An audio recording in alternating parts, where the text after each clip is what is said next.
Hello guys, welcome to my YouTube channel Rohit Education Point. In this video, I am talking about effective mass of an electron. दोस्तों इस video में हम बात करने वाले हैं effective mass of an electron यानी कि इलेक्ट्रॉन के इफेक्टिव मास के बारे में।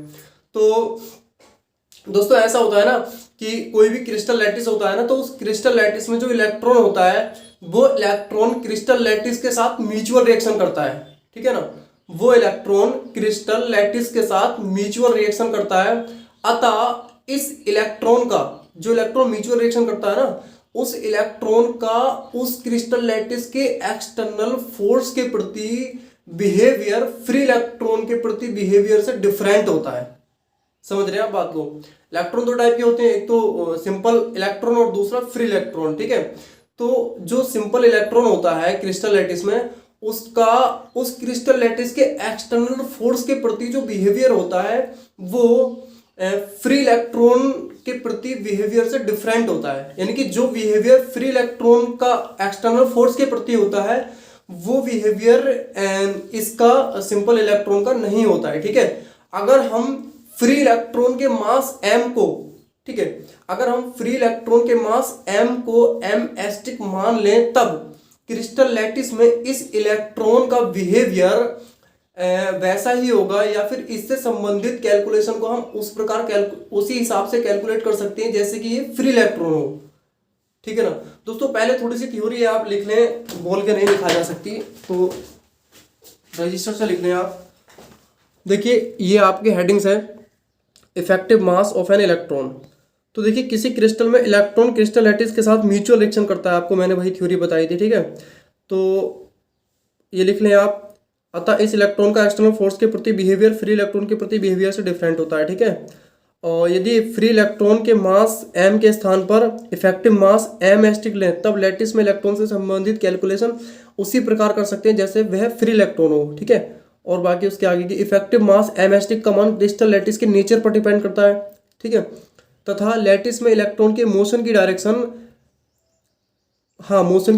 पर डिपेंड करता है। यह m के रेस्पेक्ट में कम भी हो सकता है तथा इसका मान निगेटिव भी हो सकता है।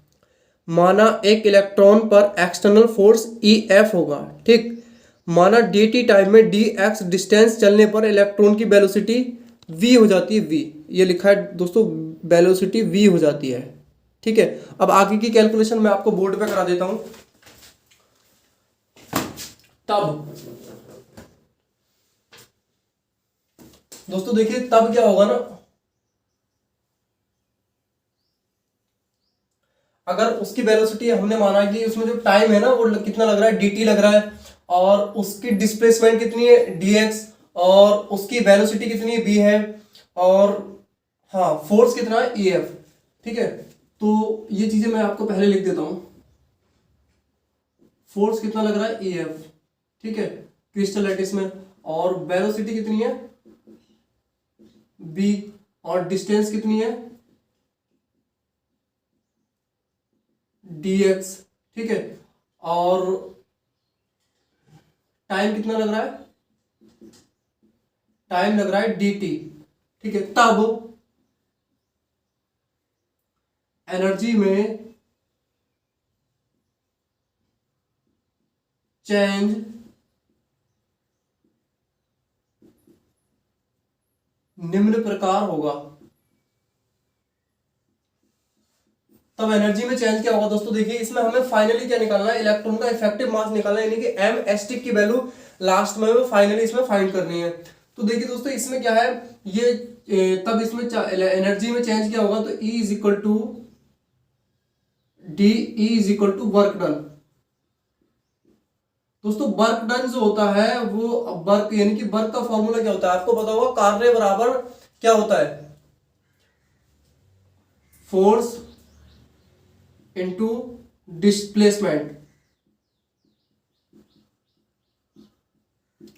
यानी कि बल, कार्य बराबर बल इनटू विस्थापन होता है, ठीक है। हिंदी में फॉर्मूला इसका होता है कार्य बराबर बल इनटू विस्थापन। तो D E is equal to, हमने फोर्स कितना माना है EF, ठीक है, वो तो हमने माना है ना, तो वही है। डिस्टेंस कितनी मानी हमने dx, ठीक है, डिस्प्लेसमेंट। तो अब देखिए इसमें क्या होगा आगे, हाँ ये जो dx है ना, ये क्या है आपकी दूरी है, तो आपको फॉर्मूला याद होगा, समय बराबर दूरी बटा चाल। क्या होता है? समय बराबर दूरी बटा चाल। ठीक है, अब दूरी निकालनी है तो चाल को मल्टीप्लाई कर देंगे, तो दूरी बराबर क्या हो जाएगा? समय इंटू चाल। ठीक है, तो दोस्तों समय इंटू चाल, तो dx की जगह हम क्या रख सकते हैं? dx की जगह हम रख सकते हैं ef इंटू dx। dx की जगह रख सकते हैं चाल। चाल कितनी है? v। ठीक है, वेलोसिटी, और समय, समय कितना लग रहा है? dt। तो dx की जगह v इंटू dt हम रख सकते हैं। ठीक है, इसको इक्वेशन मान लेंगे 1। अब देखिए क्या होता है, ये जो वेलोसिटी पार्टिकल की वेलोसिटी है, ठीक है, इलेक्ट्रॉन या पार्टिकल एक ही बात है, जो क्रिस्टल लैटिस में पार्टिकल है उसकी वेलोसिटी है ये। अब दोस्तों आगे क्या करते हैं, वेव मैकेनिक्स के अकॉर्डिंग, वेव मैकेनिक्स के अकॉर्डिंग, ये लिखा है अकॉर्डिंग, क्या होता है, पार्टिकल की मतलब ग्रुप वेलोसिटी, पार्टिकल की वेलोसिटी के इक्वल होती है। ठीक है, पार्टिकल की वेलोसिटी के इक्वल होती है। तो देखिए ये बता रहा है कि वेव मैकेनिक्स के अकॉर्डिंग जो ग्रुप वेलोसिटी होती है ना, वो पार्टिकल की वेलोसिटी के बराबर होती है। तो दोस्तों जो ग्रुप वेलोसिटी होती है bg is equal to D omega upon D K is equal to B. तो हम bg की जगह क्या है, b रख सकते हैं। ठीक है ना, नहीं, v की जगह bg रख सकते हैं। तो d e is equal to A into F into B G into D T, equation 2। अब देखिए फाइनली हमें इसमें करना क्या है, हमें क्या है, डी ई की वैल्यू निकालनी है। ठीक है, तो डी की वैल्यू निकालने के लिए according to Einstein equation, Einstein equation के अकॉर्डिंग कर देंगे, अकॉर्डिंग टू आइंस्टाइन इक्वेशन। दोस्तों आइंस्टाइन इक्वेशन क्या होती है? आइंस्टाइन इक्वेशन होती है E is equal to H nu, ये न्यू होता है दोस्तों। ठीक है, एक और होती है E is equal to M C square, लेकिन हम यहाँ पे इसको लेंगे। ठीक है, ये इक्वेशन हो जाएगी आपकी 3, इसको नहीं लेंगे, तो इसको ले रहे हैं। अब देखिए क्या होगा, एच न्यू, तो एच न्यू, हाँ मैं आपको यहाँ लिख देता हूँ, E is equal to H nu. अब देखिए न्यू जो होता है ना, न्यू की वैल्यू आपको एक रिलेशन पता होगा, न्यू इज इक्वल टू होता है, रिलेशन यहाँ पे लिख देते हैं हम दोस्तों, न्यू इज इक्वल टू होता है ओमेगा अपॉन 2 पाई। ठीक है ना, ओमेगा अपॉन 2 पाई, ये एक रिलेशन होता है दोस्तों, ये आपको डायरेक्ट याद रखना है। तो इसमें हम E is equal to nu की जगह रख देंगे एच ओमेगा अपॉन 2 पाई। तो इस हिसाब से ये E is equal to H upon 2 pi हो जाएगा और इंटू ओमेगा अलग रह जाएगा। ठीक है, अब क्या करेंगे, ये जो एक रिलेशन और होता है दोस्तों, ये जो एच अपॉन 2 पाई है ना, ये जो एच अपॉन 2 पाई है, ये रिलेशन होता है H cross, H cross is equal to H upon 2 pi. दोस्तों दूसरा रिलेशन होता है H cross is equal to H upon 2 pi. ठीक है ना, तो इस रिलेशन के अकॉर्डिंग हम यहाँ पे एच क्रॉस रख देंगे और इंटीग्रेशन कर लेंगे दोनों साइड, तो ये डी ई हो जाएगा is equal to D H cross रख लेंगे इसकी जगह, और इसकी जगह क्या हो जाएगा, डी ओमेगा।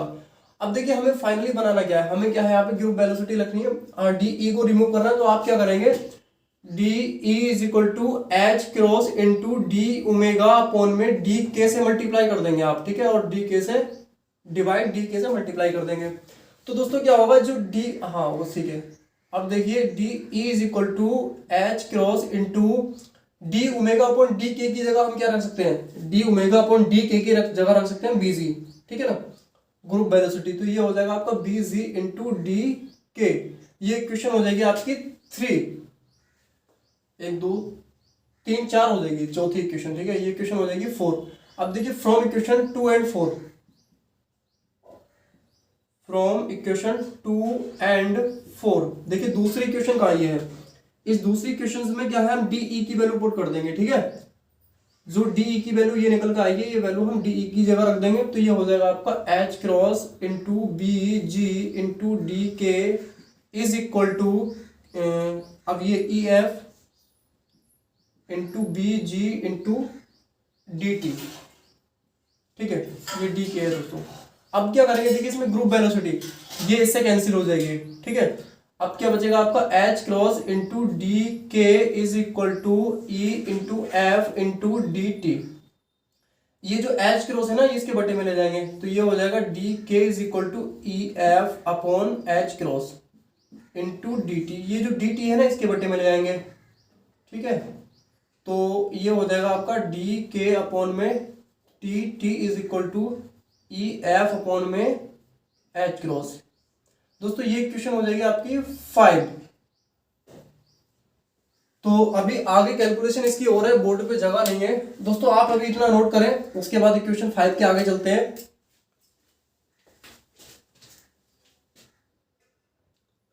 हाँ तो दोस्तों देखिए अब आगे इक्वेशन 5 के आगे चलते हैं। ये जो इक्वेशन 5 है, अब इसके आगे देखिए क्या होता है। वी हैव, हमें पता है कि ग्रुप वेलोसिटी किसके बराबर होती है, डी ओमेगा अपॉन डी के बराबर होती है, ठीक है। अब देखिए करना क्या है, आगे हमें इसमें क्या है, जो D omega upon D K upon D T की वैल्यू निकाली है ना, हमें ये पुट करनी है। तो कैसे हम D K upon D T बना सकते हैं, पहले तो हम D omega upon D E बनाएंगे इसमें। तो B G is equal to, ये क्या हो जाएगा, आप इसमें क्या करेंगे, D omega upon D E से मल्टीप्लाई डिवाइड कर दें और डी ई से मल्टीप्लाई कर दें, ठीक है। ये हो जाएगा आपका डी के, ठीक। अब आगे देखिए क्या करना है, जो D omega upon D A बना है ना, डी ई बना है, इसकी जगह आप रख सकते हो 1 अपॉन एच क्रॉस। तो B G is equal to 1 upon H cross. इसकी जगह पता है एच क्रॉस कौन सी इक्वेशन से रख सकते हैं, जो इक्वेशन बनाई थी ना 3rd, ठीक है, इक्वेशन 3rd बनी थी। हाँ इक्वेशन 4 से पहले जो टर्म बनी थी उसके अकॉर्डिंग हम क्या है, डी ओमेगा अपॉन डी ई की जगह 1 अपॉन एच क्रॉस रख सकते हैं, ठीक है, इंटू डी ई अपॉन में डी के, ठीक। अब देखिए क्या करना है हमें, डिफरेंशियल कर देते हैं, ठीक है, डिफरेंशियल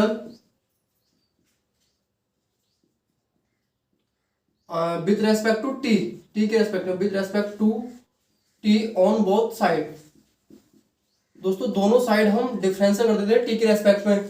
तो देखिए टी के रेस्पेक्ट में जब हम डिफरेंशियल करेंगे, ध्यान दें, तो ये हो जाएगा डी बी जी अपॉन में D T is equal to 1 upon H cross, as it is रहेगा, into D upon D T, ठीक है, इंटू डी ई अपॉन में ये क्या हो जाएगा, डी के, ठीक है। अब देखिए दोस्तों आगे क्या करना है, हमें बनाना क्या है, हमें बनाना है D K upon D T, ठीक है। तो D K upon D T बनाने के लिए क्या करेंगे, D V G upon D T is equal to 1 upon H cross.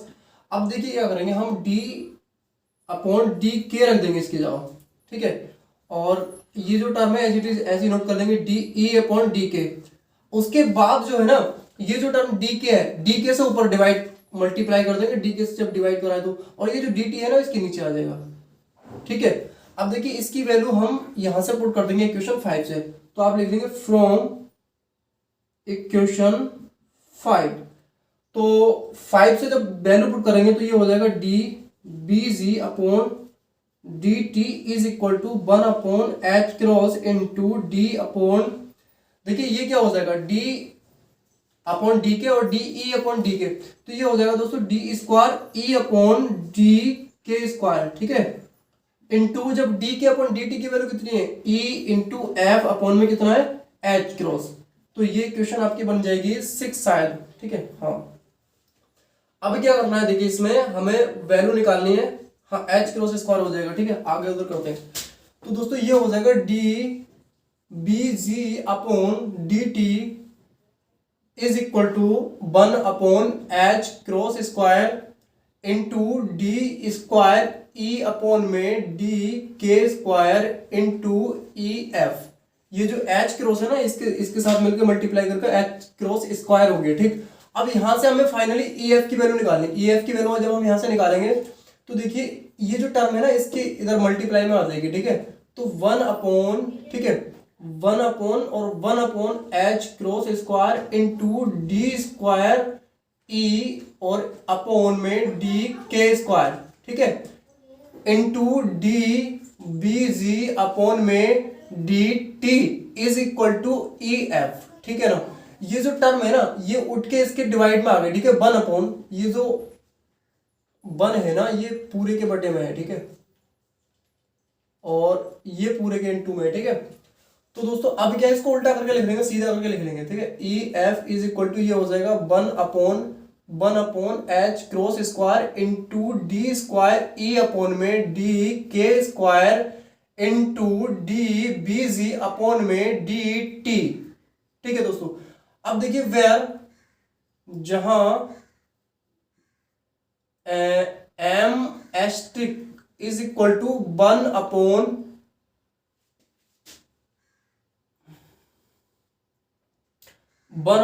Asterisk is equal to, ठीक है दोस्तों, ये हो जाएगा 1/, ठीक है, 1/m asterisk is equal to 1/,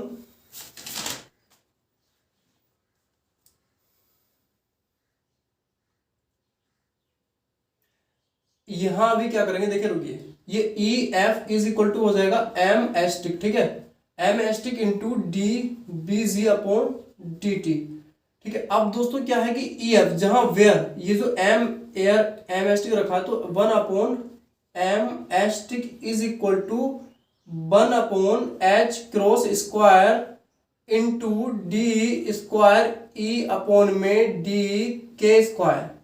ठीक है, तो ये इक्वेशन तो आपने लिख ली होगी पहले ही। तो दोस्तों ये जो इक्वेशन बन के आई है एम एस्ट्रिक, ये एम एस्ट्रिक क्या है, एम एस्ट्रिक है इफेक्टिव मास किसका, इलेक्ट्रॉन का, किसमें, जो क्रिस्टल लैटिस में इलेक्ट्रॉन है उसका इफेक्टिव मास है ये, और इफेक्टिव मास का रेसिप्रोकल है ये, ठीक है ना, व्युत्क्रम है ये उसका। तो ये दोस्तों जो क्रिस्टल लैटिस में इलेक्ट्रॉन है उस इलेक्ट्रॉन में, मतलब उस इलेक्ट्रॉन का इफेक्टिव मास का रेसिप्रोकल है। ठीक, और दोस्तों इस बात से ये बात क्लियर होती है कि क्रिस्टल लैटिस में अगर हम उसको m की जगह, इलेक्ट्रॉन के मास m की जगह m एस्ट्रिक रख लें, तब m एस्ट्रिक रखने के बाद में क्या है, जब उसकी कैलकुलेशन करेंगे तो दोस्तों फ्री इलेक्ट्रॉन का बिहेवियर एक्सटर्नल फोर्स के प्रति और इलेक्ट्रॉन का बिहेवियर एक्सटर्नल फोर्स के प्रति एक समान होगा। ठीक है, तो उसके बाद थोड़ी सी थ्योरी और है वो आप लिख लें, मैं रजिस्टर से आपको करा देता हूं। तो दोस्तों देखिए, ये जो फाइनली निकलने के बाद जो थोड़ी सी थ्योरी है वो आपको लिख लेनी है।